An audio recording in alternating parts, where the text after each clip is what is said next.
shot the other day. The young guy's doing he's putting together the frame of it. The young guy, you just boil it down. He's pulling the whole frame back together. It looks unreal. He did my brother's big snap ahead. Tom's got a young guy down there in Coffs that's doing, like, putting back all the fish skulls together, Tim, and he's got amazing attention to detail. He's only a young guy, but he absolutely just geeks out on recreating these fish skulls in all their majesty. And he's doing a cracker job, like, and he's only been at it about a year, but his work's starting to actually become quite well known.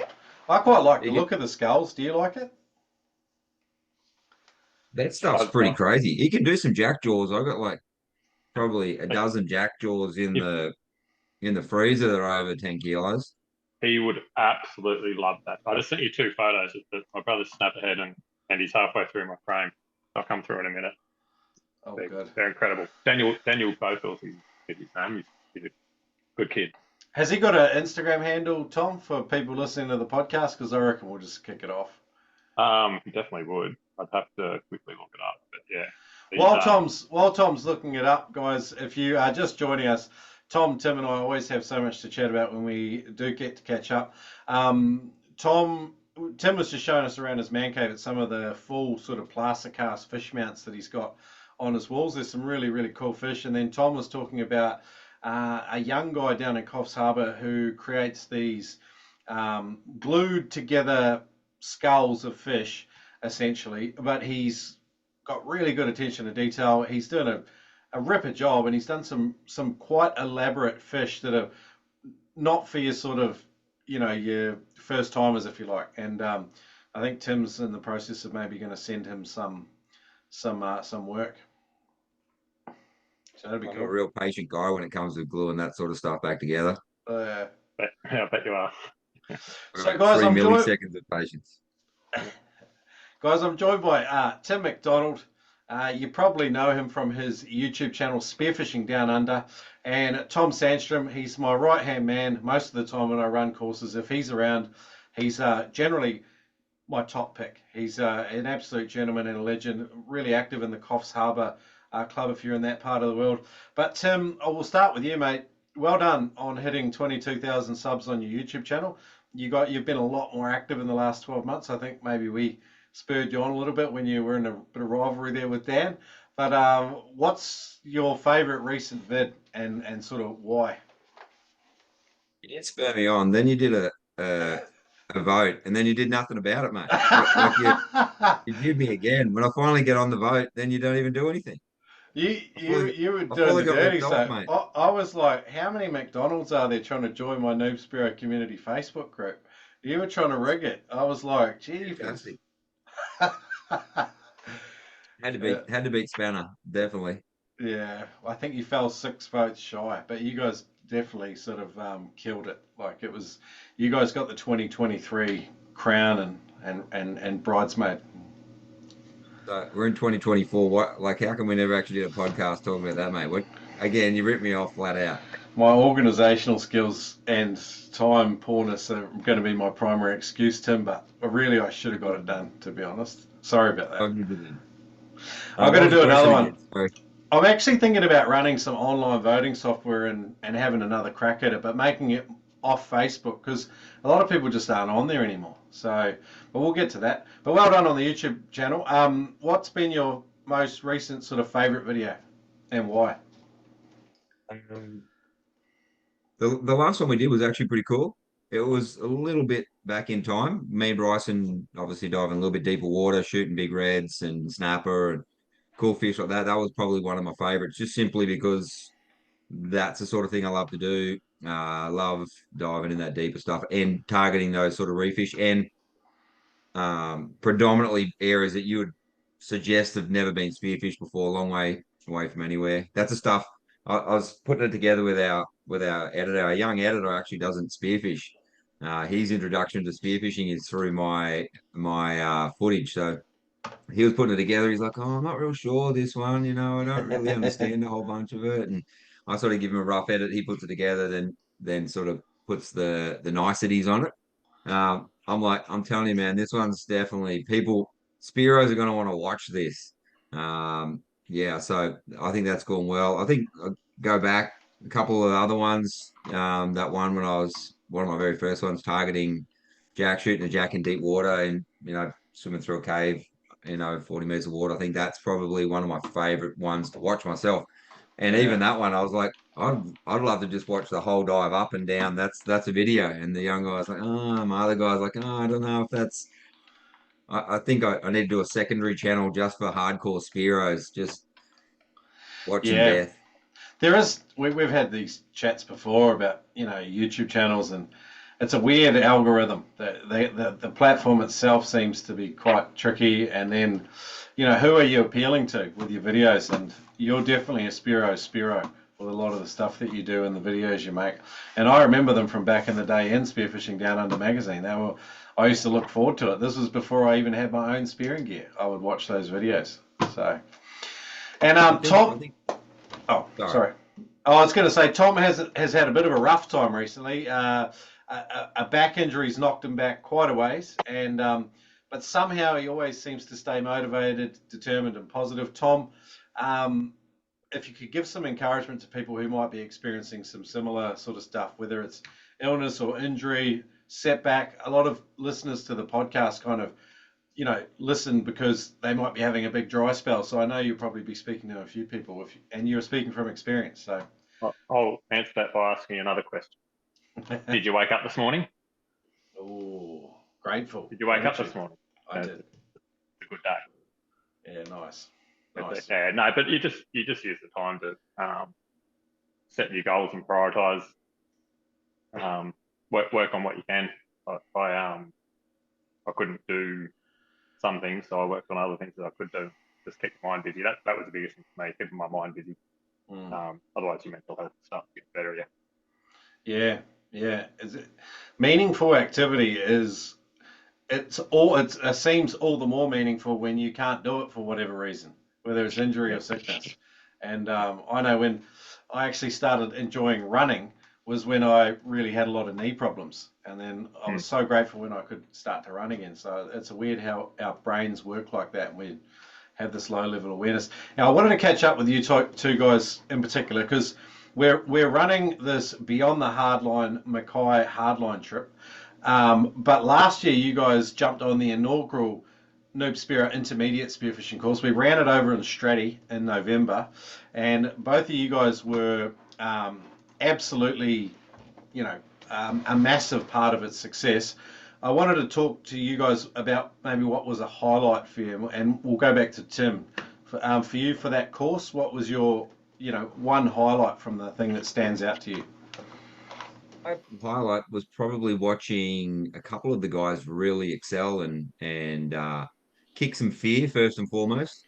I always say most of the biggest challenges in spearfishing aren't necessarily your body, but more so your head. And one guy in particular, Tim Hall, I remember he's trying to dive and he's got a shark shield strapped to his leg and down the side of his fin and swimming beside me, giving everyone electric shocks, which actually gives me angry feelings. But I remember just talking to him like, hey, mate, why don't you take that thing off and just see what you can do? Because he had this mental block on what he could achieve. He took that thing off, took him a few dives to get his head straight.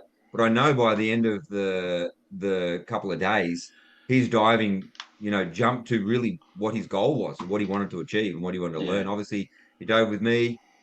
He spent some time with Tom, which I think was hugely helpful for him in working through some of the actual physicality of the free dive stuff as well. I know him. I know Mitch. That was a big one for him too. Spending some time with Tom, and Tom really helped him on some of his free dive attributes, and just watching guys improve. I think that's probably one of my favorite parts of it. So many people just frothed on having the opportunity to get out there and punch out some dives with you, and even just watch you in your element, Tim.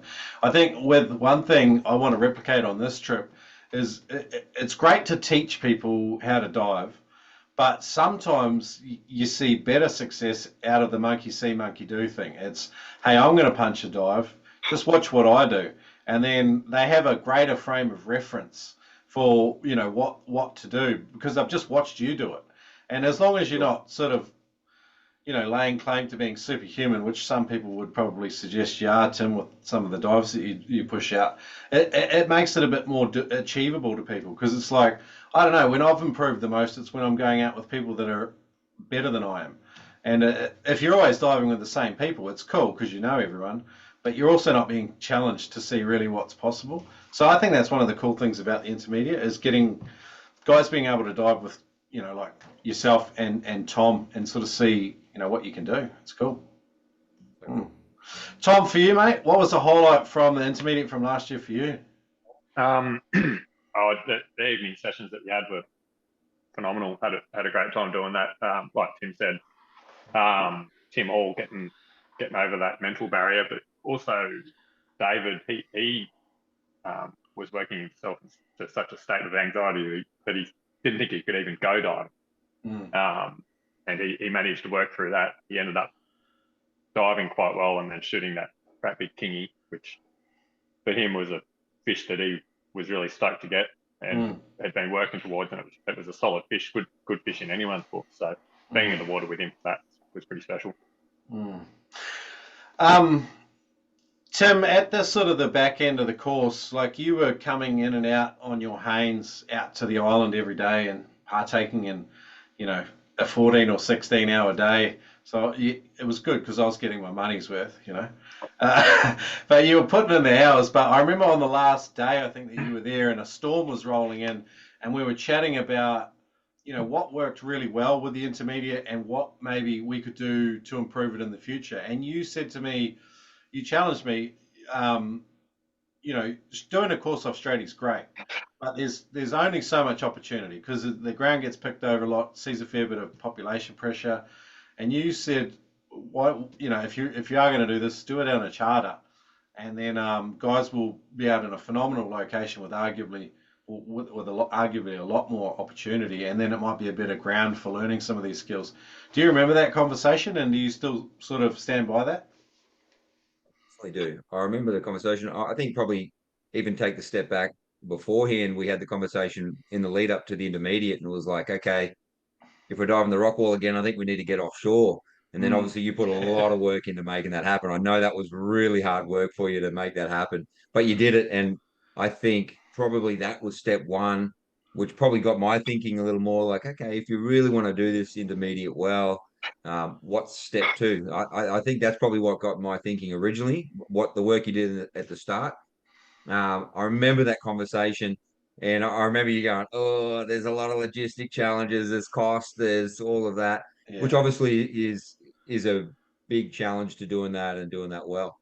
Yeah, yeah. Well, half of the thing is like, like you've got to charge people the right amount to be able to put these things on, and the vessel hire to bring a Dodge Ram and an 8 meter boat out to Stratty for the 3 days of the course and run it for 2 days with a paid coxswain.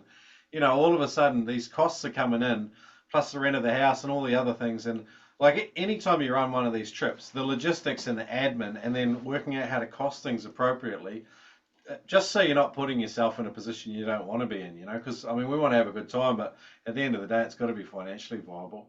So that they were some lessons I learned on the first one. This time around, it's a way different ball game. And I might just introduce you guys to Smythe and Noffers while we're here, because these two live in Mackay. They're going to be assistants and guides on this charter adventure. And the boys are going to be able to sort of give us a bit of an introduction to themselves and then the vessel we're heading out on. So, g'day, Smythe. Hey, fellas. Absolute pleasure to meet you. Likewise. Smythe's the one with the filthy mo, and Noffer's the one with the from ape to Spearo shirt. Yeah, one of my favourites. I'm a Tom as well. Yeah. But yeah, like you said, we are from Mackay. The vessel that we're going on is the Queen Elizabeth II. We went on that just recently for a bit of a walk around. It's an awesome vessel. Yeah. Like the majority of rooms there are double rooms. I think there's 2 that are triples. I think they use them for staff. They're ensuited, right? I think they were, right? Yeah. And there's that big. It has a beautiful big dining hall in the middle of it, up the deck above. and what is it? The platform out the back for your tinnies and your loading area of getting on and off of the vessel. Yeah. And these guys, predominantly the Elizabeth E2 crew, Tim and Tom, they are predominantly a line fishing charter. They'll fish like 14, 16 people flat out, but they quite like the idea. And the skipper Shane is the Spearo himself, so it's fully like laid out for diving in terms of deck space. There is going to be a little bit of logistical planning in terms of how we manage gear storage and stowage. But we have already been on the vessel, had a really good chat with the skipper. He's super open, and they're really keen to make this thing work. And the vibe I got from him was like they want to make this an ongoing thing, so they're going to be trying their best to make it work, which is a really great foot to set off on. Sometimes when you go with the more established operators, there's almost like this sense of like, it doesn't matter if you come or not, because we've got other people that want to go. So these guys seem like they're legitimately like very interested in it, and really nice guy as well. I hope Shane's the skipper we have for our main. Well, both the skippers are going to come on this first one. They said. Okay. And I think also just a little detail they had, like they're going to man the tinnies as well, which is an awesome thing to have. Like then you don't have to rotate some of the divers through that, so it'll be staffed from them. Yep. Amazing. Yep. And because I'm actually allergic to boating, so that's Yeah. I'm usually the boating. Yeah, mate. I think we all are allergic to boating at some point, eh? So. One of the worst things about some of those DIY charters is the fact that you do have to rotate in and out of boating duties. Yep. And these tenders having a crew person on them, and then essentially it'll be 2 buddy pairs and a guide with each buddy pair.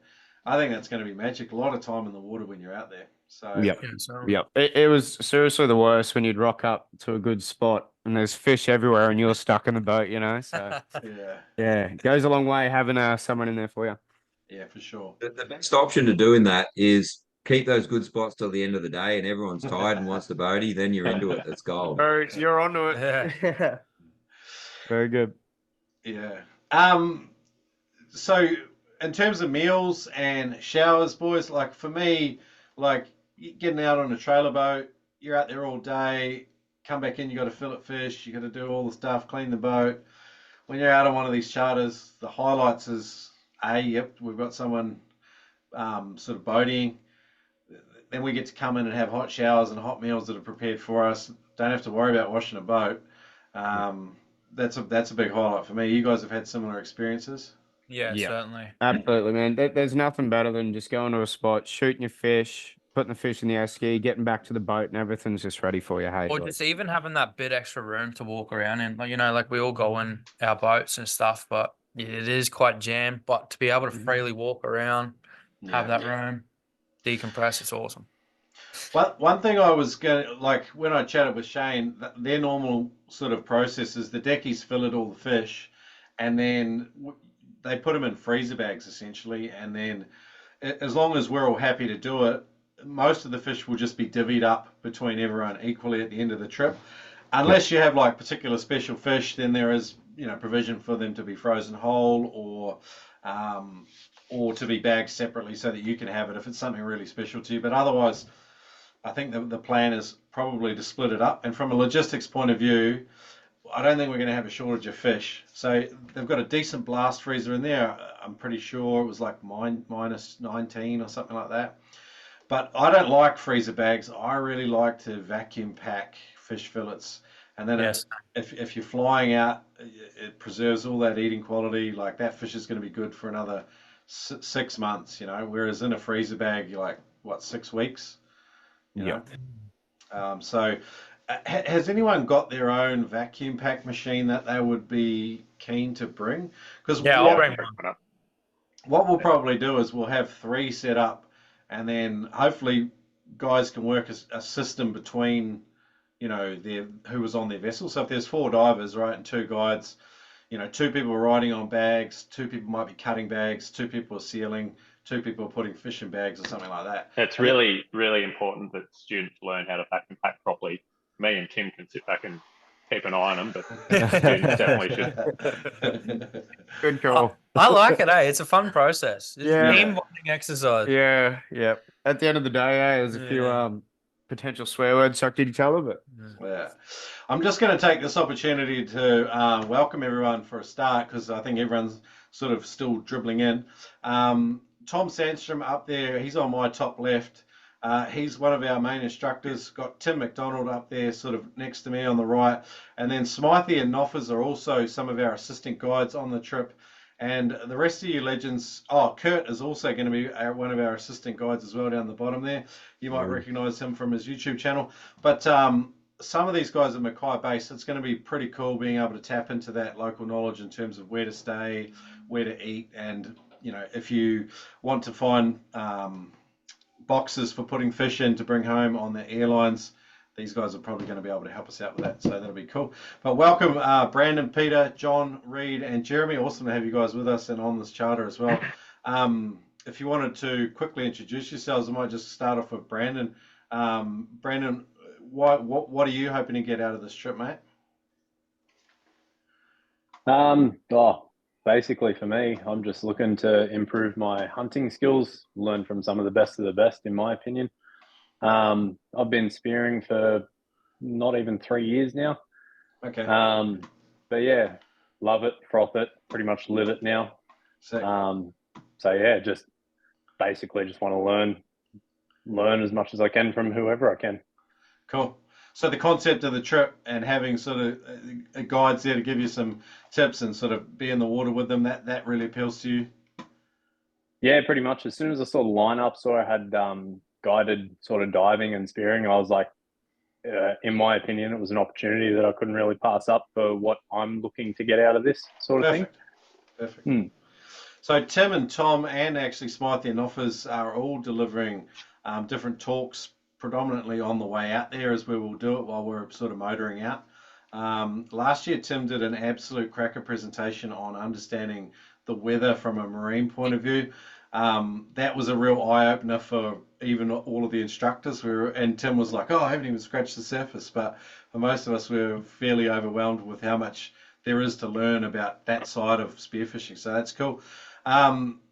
Peter, would you like to introduce yourself and why you're keen on coming on the trip? Oh, sorry, mate. You're muted there. I'm just gonna. Yeah, you're right. Just unmuted. Yeah, no, thanks, Rick. Yeah, no, I retired this year, so I'm keen to jump. Congratulations. Congrats. Should have retired a long time ago, of course, but yeah, no, I'm keen to jump on every trip I can. I belong to the Tweed Coast Spearfishing Club. I'm on the committee there. And yeah, I'm just keen to get some instruction and improve my skills, as the other boys here are, I know. Yeah. And yeah, just be an awesome trip. But I know, as well as with the aim of improving my obviously breath hold, and depth. It's sort of like learning to relax is obviously the big key here. It's the only thing that's stopping us is that thing between our two ears. So, as I've heard many people say, are you heading up to 1770 this year, Pete?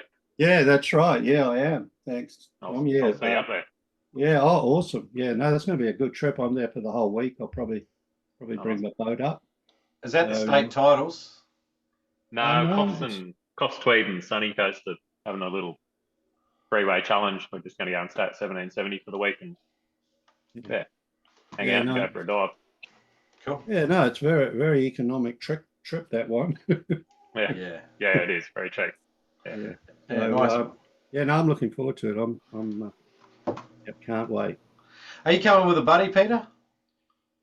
No, but yeah, I'll be flying up, obviously, but yeah, I don't have a buddy on that's yet organised.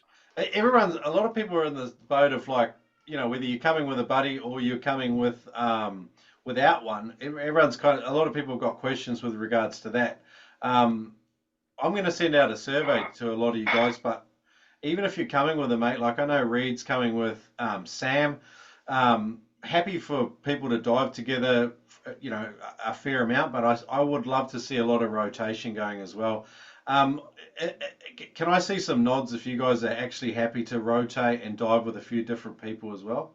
Because I find you learn a fair amount. Like, Oh yeah, if you, definitely. if I you mean, got, in the club, that's what we do in the club. It's very important that we learn to, to abide by the rules. Because they're yeah, also a legal issue as well that we've got to conform to.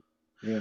we will touch on some of these things as well, Peter, including our process for buddying up. But thanks for touching on that, John. For you, mate, welcome aboard the call for a start, and then introduce yourself and why you signed up for this charter course. Yeah, how you going, guys? So myself and my mate Jace, who he's flying tonight for work, couldn't sign in. But the thing that appealed the most to us, I guess, was when we saw it was talking about an intermediate level. We've been spearing for a few years, really enjoying it, love it. It's pretty much what we all talk about all the time among our crew of friends.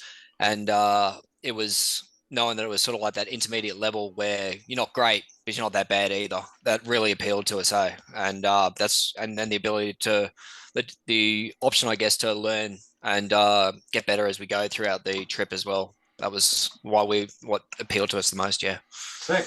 Awesome. Glad you're with us, John. Reed, Cheers. for you, mate. Reed's done a beginner course with me with his brother-in-law Sam. These two are proper frothers, and Good guys. both gun divers too. So Yeah, we haven't been doing it for too long, but this is going to show our strengths and weaknesses pretty quick. yeah, It's, as soon as we saw sort of who's coming and what sort of royalty we're going to be around, we were eggering. We were We spent a trying week to drum together up before, mate. as much brownie points as we could do with the wives to make sure this happens. yeah, nice. Are you going to bring out some of your finger limes from that tree you got there? Yeah, I'm going to bring some up for That'd be sure. good, 'cause Tim loves to cook. He's made the Shrek Vice, and now it's his, isn't it? It's actually Tim Vice now. VJ is nowhere near as good as the Shrek VJ. I'll give you the drum. That's all good. I'm hoping that we can, as usual, like one of the cool things of these trips is everyone's learning something. Like I know Tim kind of, I think, got surprised by some of the things he learnt on the trip. We were doing some weird like stretching for breathing, and I think some of that Tim really enjoyed some of those challenging aspects. It's not part of his normal spearfishing. But I like that exchange, Tim. It seemed like you really enjoyed that too. All a hamstring and it's been sore ever since. But no, not true, not true. Definitely something that I've never done, never even really experienced. I've never done a free dive course. So that for me was just even some of the things that you're talking about. I read Umberto Pellizzari's book years ago, and that's about it in the way of free dive stuff. So yeah, that was really cool. Some of that breathing, stretching, that was really, really good, mind-blowing stuff for me. It was cool to hear how it worked with your injury too, because you had a car accident, didn't you? And then there was some inflexibility, and you were it was kind of helping you to feel out your injury in a whole new way. Probably should have stuck to it and kept doing a bit more stretching. I actually was a football injury. Oh, that's right. I broke 4 ribs over a month. I broke 1 rib and then I didn't go to the doctors and took anti-inflammatories for a month and spearfished with a broken rib, and then broke another 3 a month later and found out that I had an existing broken rib. That kept me out of water for 6 months, and then I hurt my back after that as well, which is probably all a part of the whole deal. But the flexibility side of what the guys were talking about was actually challenging, very challenging for me. We'll probably do a bit more of that. Like Tom's recovering from a back injury, but he's actually really good at teaching some of those stretches as well. So hopefully we will do some breath work and some of that stuff. I feel like it really sets the tone for it. What you're saying, Shrek, is he's teaching that stuff, the stretching side, and he's still got a bad back, so it's not working. Is that what we're trying to say? It's got more to do with my silly life choices than correlation, not causation. Tim, come on, buddy. Yeah. Jeremy, welcome aboard the call, mate. I'd love to hear a bit about you and what's motivated you to sign up. Well, I'm Mackay based, but I'm Canadian. Just to get out and do some solid day spearfishing with what seems like a good group of guys, kind of thing. Yeah, nice. Some new stuff. So yeah, and just get it on the water that's not working wise. So it'll be nice. We had 2 from the North American continent last time. They were from a world away from Canada. They were from Florida, a couple. Yeah. And I actually really like having a bunch of different personalities and accents as well. It's not just me being the only foreigner from New Zealand. So, well, Yeah. that'll be cool, Jeremy. We'll stick Sounds together. good. Awesome. Kurt, do you want to introduce yourself, mate? Kurt's going to be one of our sort of guides, assistants in the water. He's got a massive YouTube channel, continues to grow. What's it called again, Kurt? Exhale Adventures. Exhale Adventures. Hopefully you can hear me. Yeah, gotcha. Yeah, cool. Yeah, I'm Kurt. I've sort of come along onto this bit of a journey off the back of the podcast that I did with Shrek, and met up with Smythe and Offers, and yeah, I'm just excited to get out there with this good bunch of guys so far. No girls, I don't think, but yeah, it should be good.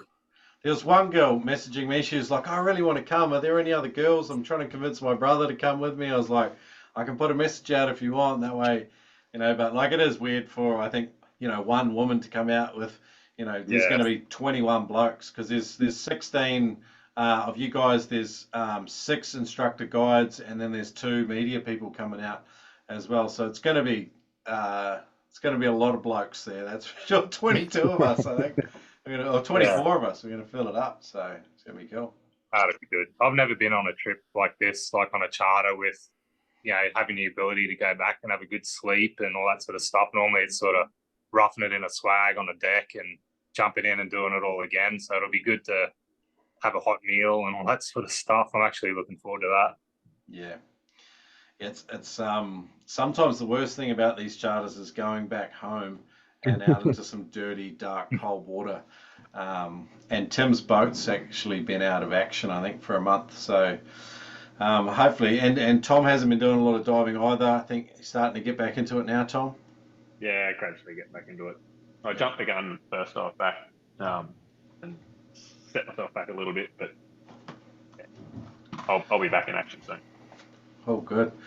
Guys, at this stage, we're still discussing sort of as a team some of the in-water plan, but as it stands at the moment, there'll be, for the most part, when you're out in the tenders diving further abroad, you'll be in a buddy pair. You'll have one tub for all of your gear before you get on to the tender, and the 2 of you will have a float with a 30-meter line attached to it. Sometimes there will be an option there to dive with a reel gun, but it's going to be there. It's going to be something that we'll have going mostly for visibility point of view, and then you'll have a guide probably diving with a reel gun swimming in and around you, and we'll rotate in a sort of a 3-person dive team, so to speak. The beauty of diving in a 3-person team is you're forced to double your surface interval because you're in a rotation. So that can actually be really beneficial. And sometimes with an intermediate course, it actually gives you a little bit of time to process some of the feedback that you'll get in the water and think about how you're going to apply that to your next dive.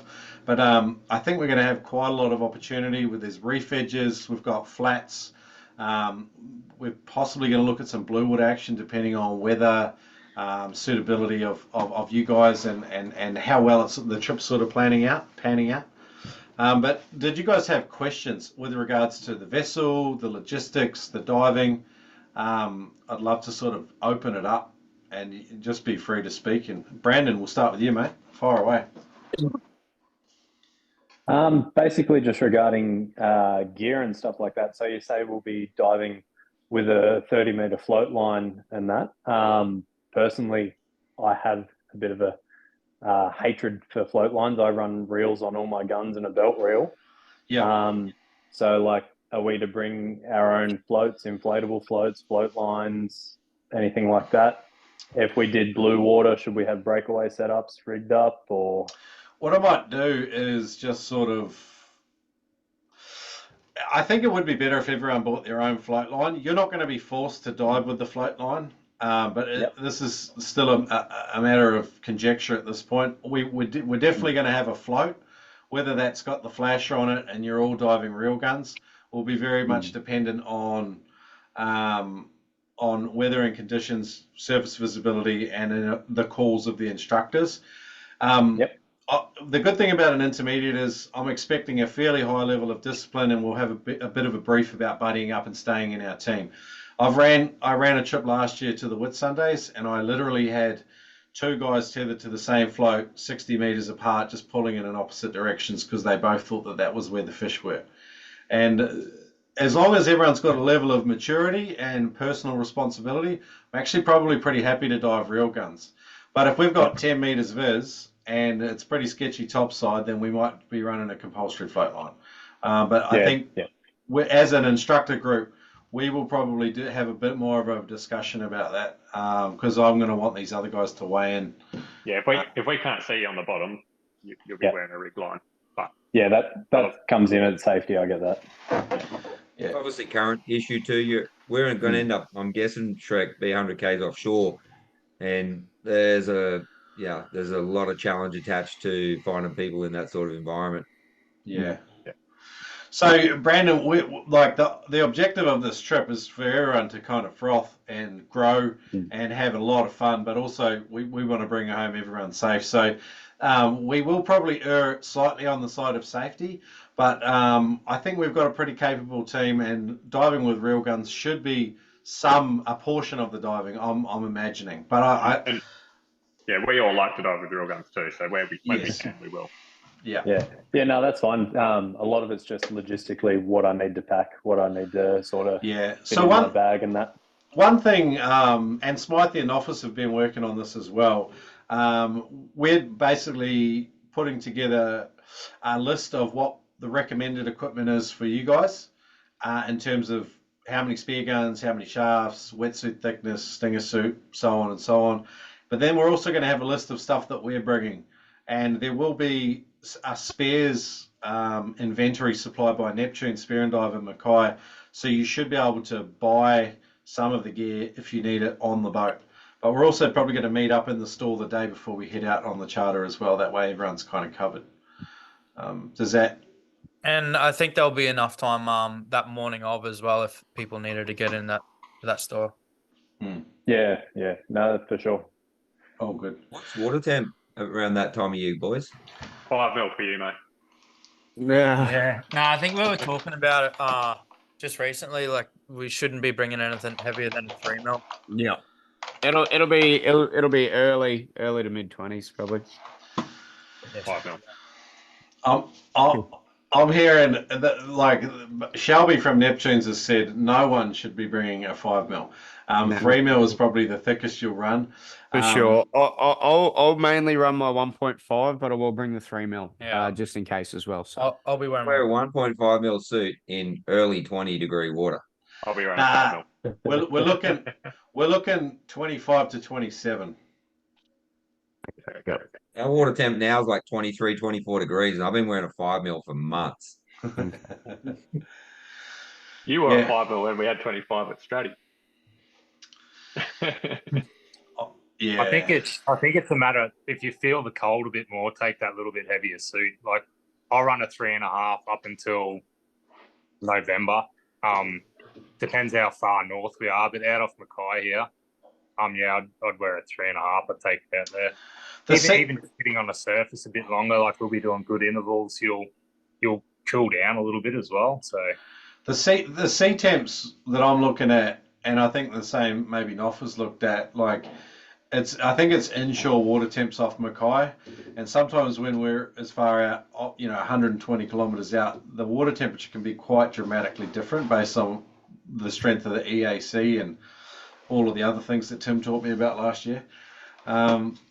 So yeah, I dare say a 3 mil might be good, but then having a stinger suit, what I'm thinking I might be running is stinger pants, and then a 3 mil top.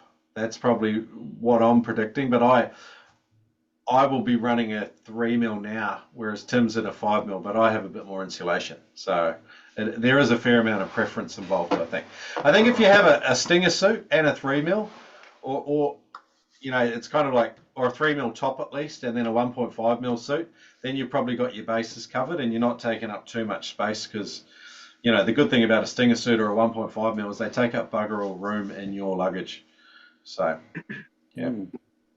Yeah, one of the main factors too is the wind chill, isn't it? Like, I was Yeah. out last weekend. The 3 mil was all right in the water, but out of the water it was pretty cold with that southerly, southeasterly.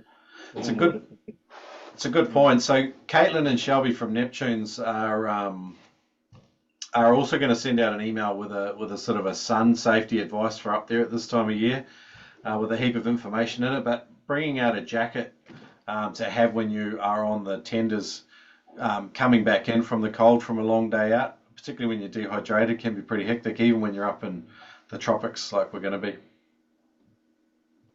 Yeah. Next question, guys. John's got one.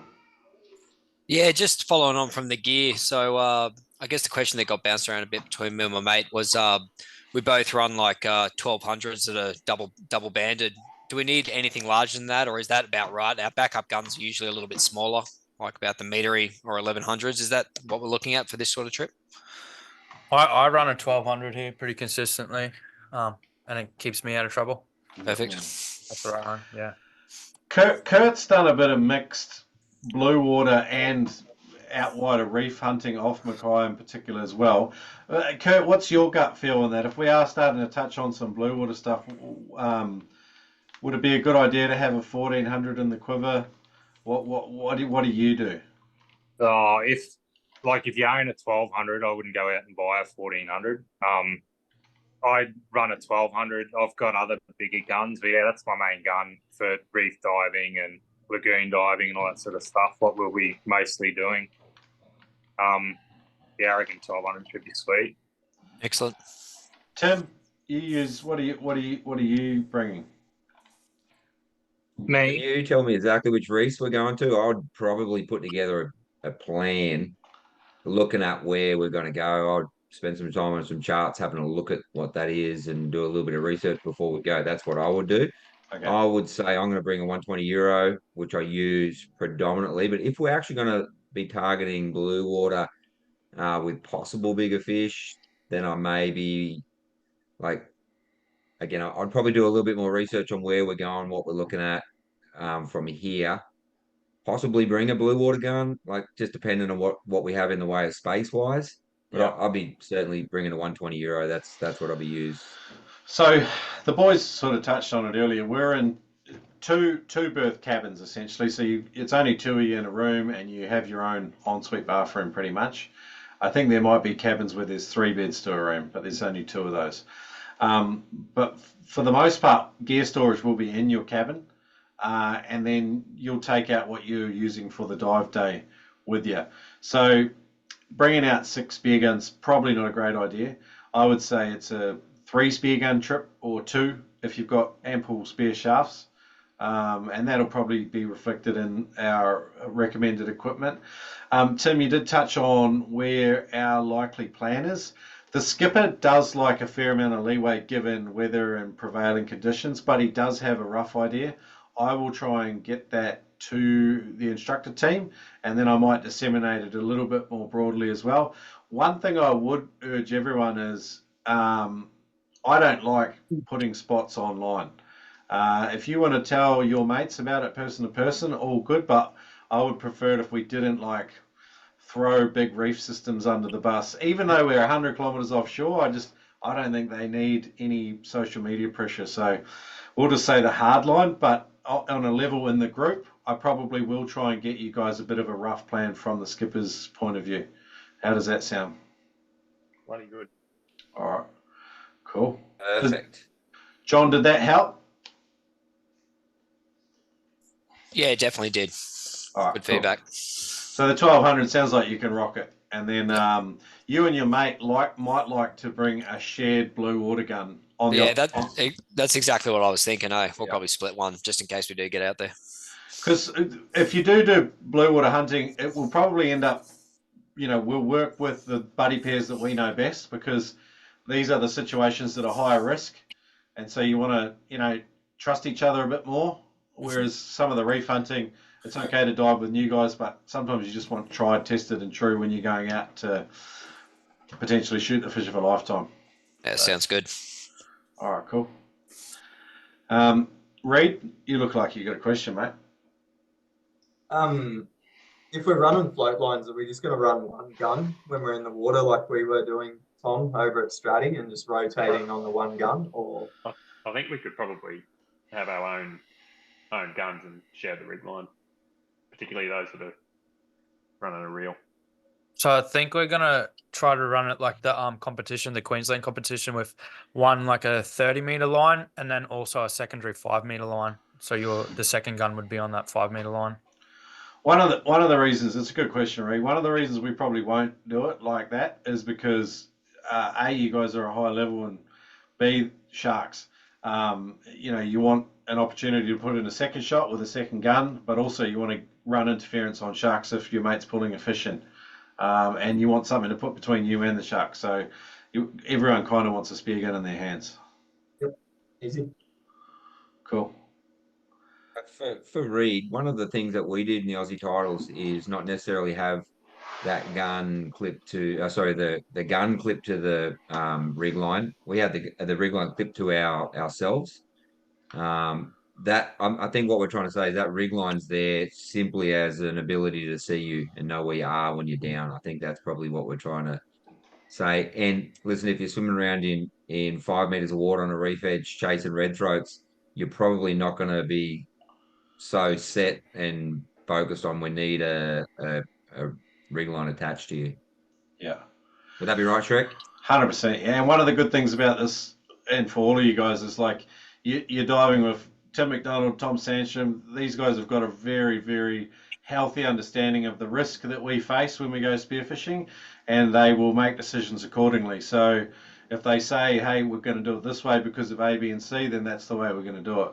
But I think they share the same objectives that you guys do. We want to have a good time, shoot heaps of fish, and have fun, But we also want to be safe. So they'll be ultimately making the call in the water. But I like the idea of hunting with real guns when opportunities are appropriate, for sure. It's so good for hunting, like, if we're all honest, and if you're entering any sort of structure, even if it's overhangs and stuff like that, having a float line on can be actually more drama than it's worth. But current, there's a whole bunch of reasons why you want to use one at times. So, yeah. Cool. How are we going? I think Ben just jumped in the call. Oh, he's gone again. So, all good.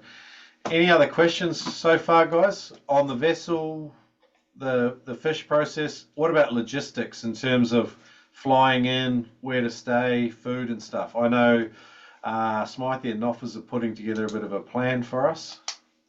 But if you've got any questions, it might be a cool time to ask them. Yeah. Oh, sorry. Go for You it. go, mate. Yeah, I wouldn't mind. Yeah, obviously booking it soon as I can. So yeah, that the itinerary would be good if you could suggest something. The other question I just asked was to do with weights. Do we buy our weights up there? Because obviously on the plane there's going to be a fair bit of stuff. We're driving up, aren't we, Shrek? I'm thinking about driving up. Yeah. And I've got a truckload of weight. I can probably drive some up. Yeah, Save people flying with it. I'm thinking about driving up, and that might be one of the reasons to do it. But one thing, Peter, it's a great question, and it's 100% logical. Another question I've had is, what about floats? Can we rent floats? And particularly maybe blue water floats if we want to do some of that sort of diving.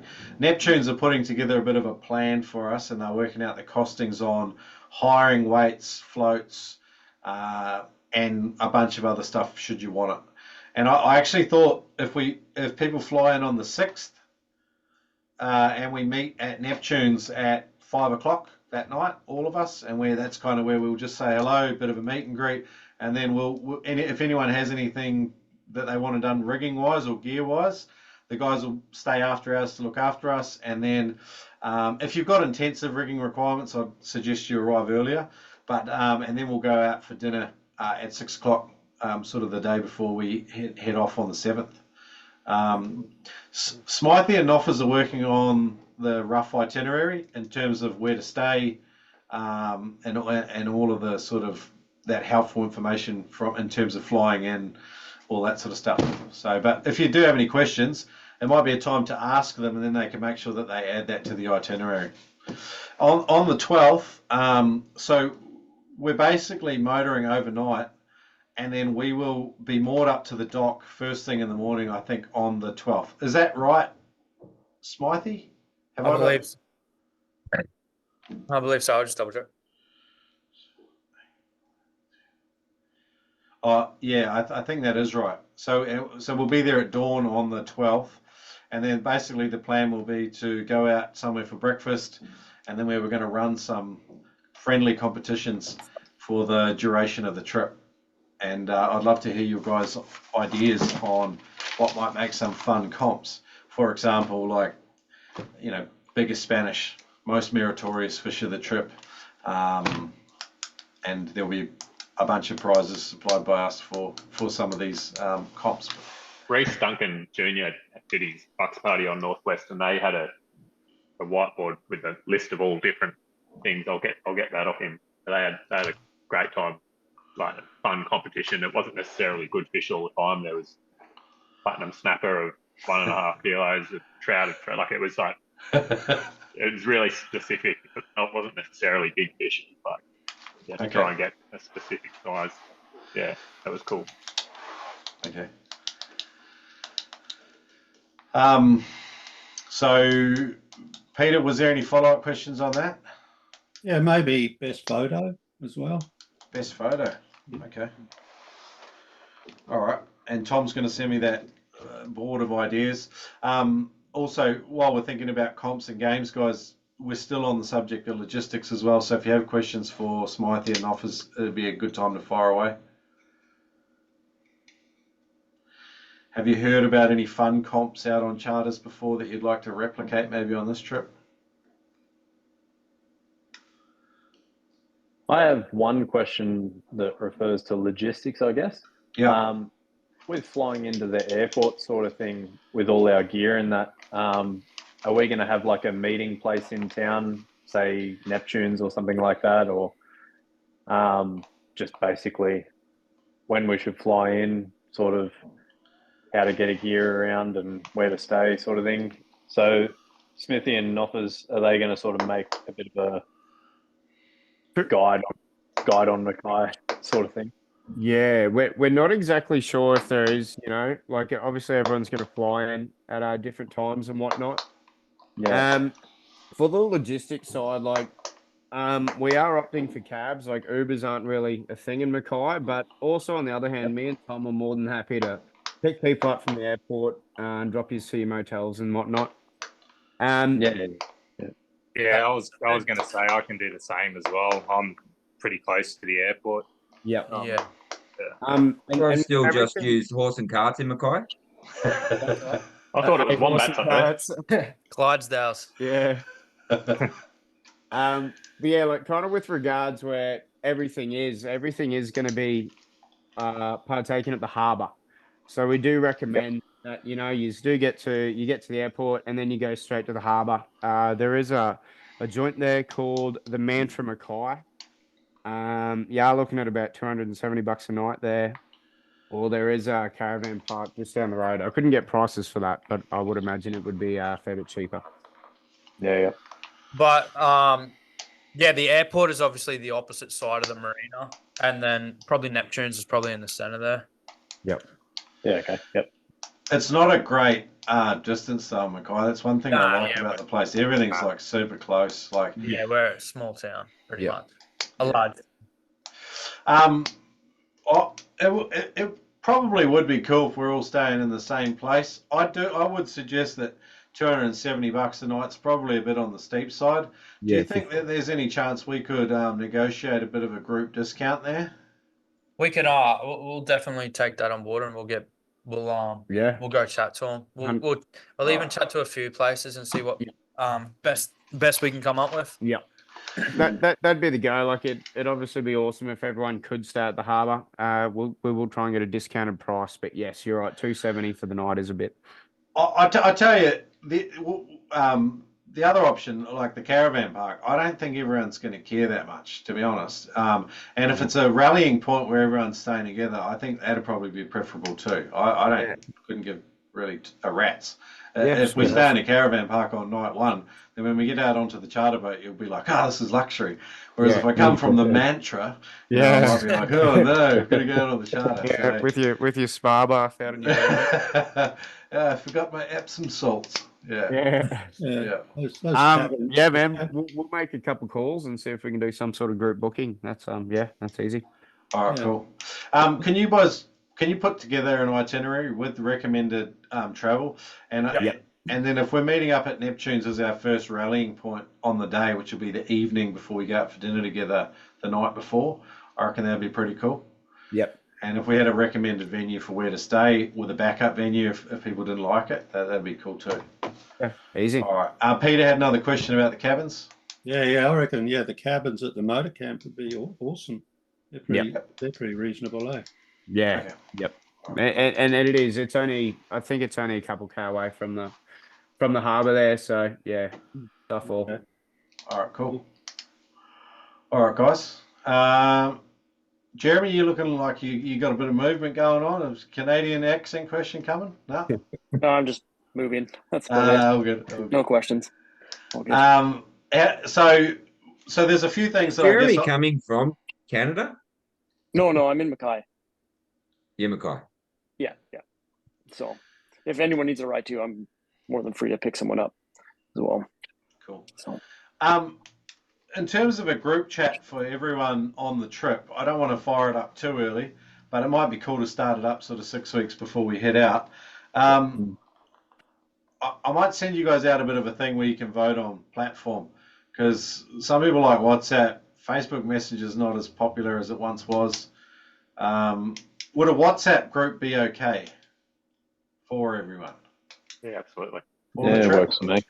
Yeah? Yeah, definitely, mate. Yeah, fine by me. All right, cool. All right. I won't start it too early, but that will be a place, because sometimes you guys will have questions. That'll be a great place to answer them, and then everyone sees the answer, you know.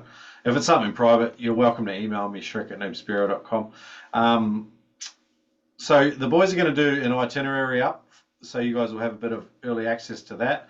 I'm going to get a bit of a rough plan on where we're actually planning on going from the skipper, and I will try and disseminate that to you guys.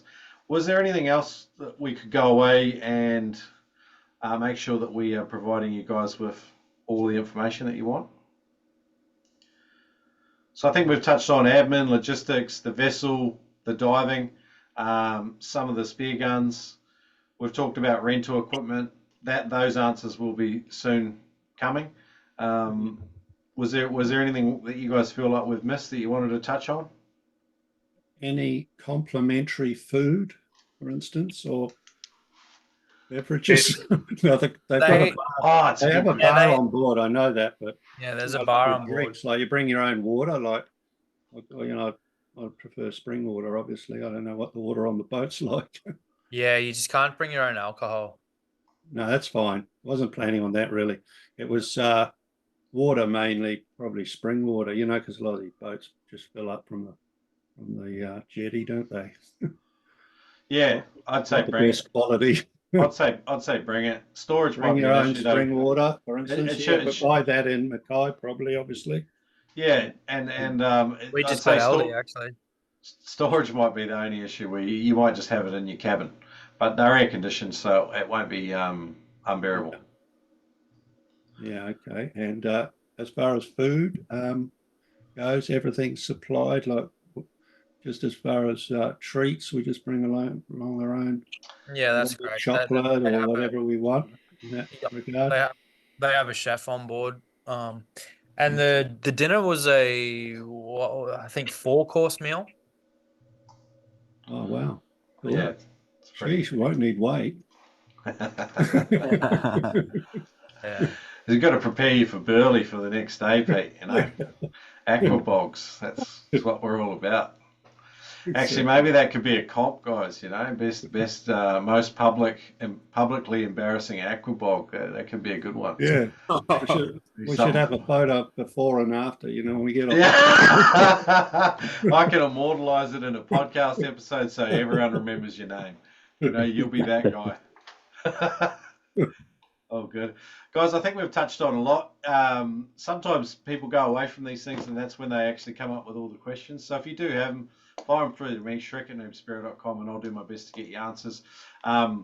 The sort of the partners in this arrangement, the guys that are behind the trip. So the Smythe and Noffers are from That's Chat podcast. Noob Spiro is one entity, and then the Neptunes are sort of the three of us have put together this trip.